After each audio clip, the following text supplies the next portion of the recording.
The movie begins with a married couple, Luther and Nora Kranks, sitting up in bed and looking like they didn't sleep a wink. The day they've been dreading for the last 23 years has finally come. The day that they have to send away their only daughter, Blair. She has a Peace Corps assignment in Peru and must leave the day before Thanksgiving. While Nora is visibly upset and brokenhearted by this, Luther seems more put together and uptight as he refuses to shed a single tear nor express his worry for his daughter. Before heading home, Luther finds an advertisement for a cruise ship to the Caribbean and gets an idea. While having their Thanksgiving dinner, Nora mentions how different their Christmas will be without their only child. When he sees his wife's dampened spirit, Luther takes this opportunity to open the topic on going on a cruise. He begins showing how much money they spent the previous holiday season, which is followed by a 10-day luxurious Caribbean cruise brochure. When he sees Nora is hooked, he finally reveals his grand plan: boycotting Christmas to treat themselves to a vacation. At first, Nora is reluctant, since the holidays have always been a constant thing between them and everyone they know. It's a tradition for them. However, upon hearing that they will spend only half as much as their usual holiday expenses, she is immediately on board. To prepare for their vacation, Luther writes to everyone at work about his plans to skip Christmas and the other events that come with it. Nora also cancels her holiday cards and Christmas invitation orders in the stationery shop. Upon discovering their unconventional plan of spending the holidays on a cruise, everyone around them starts to treat them differently. Some even go as far as treating them as outcasts in their own neighborhood. Finally, the word reaches their intimidating neighbor and unofficial ward boss of their neighborhood, Vic Frohmeyer. While everyone in the neighborhood has a problem with the Kranks' decision to skip the usual holiday traditions, Vic and another neighbor, Walt Stiel, just can't accept this and take personal offense on behalf of the neighborhood. As Vic's first move, he tries to guilt-trip Luther into reverting to their usual holiday practices, such as decorating their house with Christmas decorations. Later, Vic, who is joined by other neighbors, terrorizes Nora for not putting up the 7-foot-tall snowman as the neighborhood tradition.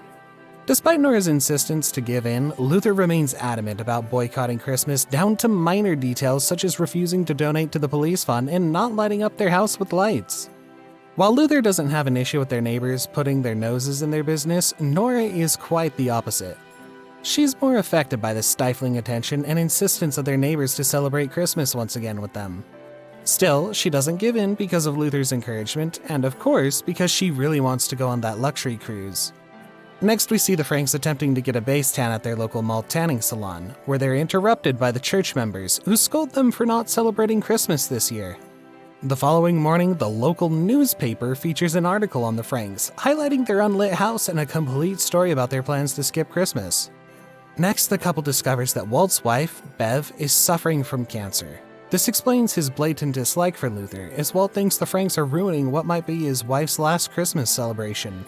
Walt continues to mess around with him, as it appears he's the one who sent the photograph of their unlit house to the newspaper and even points out their house to the carolers, knowing full well Luther will not entertain them. When the entire neighborhood realizes the Kranks are ignoring the carolers, they take it upon themselves to sing with the carolers as their way of intimidating them into finally giving in. The couple tries to hide in their basement, but they can't escape as the snowman is also there, looking over them. Sick of his neighbor's antics, Luther decides to ice his own lawn, as if he's declaring war against his pro-Christmas neighbors. This results in multiple people slipping on the large pad of ice. Eventually, not indulging their Christmas spirit finally gets to Nora. Her only joy during the holiday season is volunteering to spread the Christmas spirit in hospitals, orphanages, and other less fortunate sectors of the community. Luther, despite his principle of throwing away all their old Christmas traditions, allows her to do this at the very least, because to Nora, this is non-negotiable. The day before Christmas has finally come, and the two are at peace, as it seems their neighbors have finally given up on them.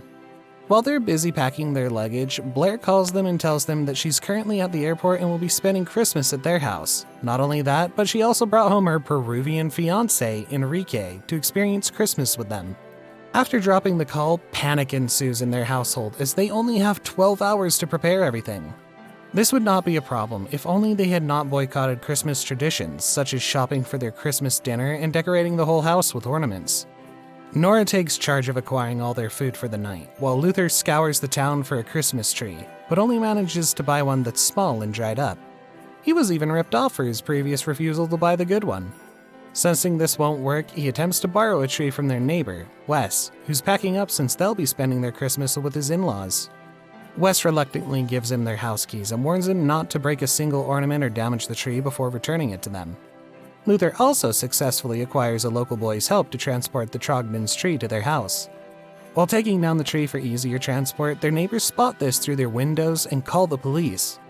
The police arrive to arrest Luther, but luckily, the boy, Spike, was able to vouch for his innocence and even showed the house keys, indicating he was given permission to borrow the tree. While this is happening, Nora, who fought for a hickory honey ham, fails to get it home safely. They have to settle with their last best option, smoked trout, which in her defense is much better than frozen pizza. When she goes out again to pick up dessert and wine, she orders Luther to take out the snowman and invite their neighbors to the party. Luther, who despises the snowman, agrees but fails miserably since the snowman is 7 feet tall. After realizing that the Franks are frantically preparing for a Christmas party, the neighbors, led by Vic, step in to help, despite their previous bad blood. With everyone's help, the couple are able to decorate their house, acquire a roasted turkey and hickory honey ham, put up a spare snowman, and invite everyone in their neighborhood as visitors to this party. With everyone's help, the Franks were able to cram weeks' worth of preparation in just hours. Since Blair has finally arrived at the airport, the police volunteer to pick her and Enrique up and will also promise to stall them long enough that the neighborhood can finish their preparation in the Kranks' residence. Unfortunately, a blackout happens in the neighborhood, so they have to stall to give them more time to fix the electric posts. The officer then drives extremely slow under the guise of safe driving and pretends they have to check an area for a possible domestic disturbance. As if it's divine intervention, they did catch a thief breaking into an apartment, giving Enrique the Christmas experience he'll never forget. The police finally arrive with the guests of honor, and the whole neighborhood excitedly welcomes both Blair and Enrique. After saying that their party is a success and everyone, especially Enrique and Blair, are having the best time of their lives, Nora thanks the entire neighborhood for helping them out. On the contrary, Luther, who's still embodying the anti-Christmas spirit, only gives a half-hearted toast. Later, Nora confronts him in private for being a party pooper. However, Luther still has that cruise on his mind, which upsets Nora since he's not as excited as she is about having their daughter back home. After hearing this, Luther spends the next minutes alone in the corner, and the Shields who are celebrating Christmas finally catch his attention. Upon remembering that this might be the elderly couple's last Christmas together, Luther gets a change of heart and heads to their residence to offer the cruise trip to the elderly couple. At first, the couple decline and give reasons, but Luther insists and even offers to watch the cat for them. Bev, who couldn't help but tear up, expresses her sincere gratitude to Luther, who has finally realized that the true spirit of Christmas is spreading happiness to other people. Nora, who's extremely proud of her husband's selfless deed, kisses him under the snow.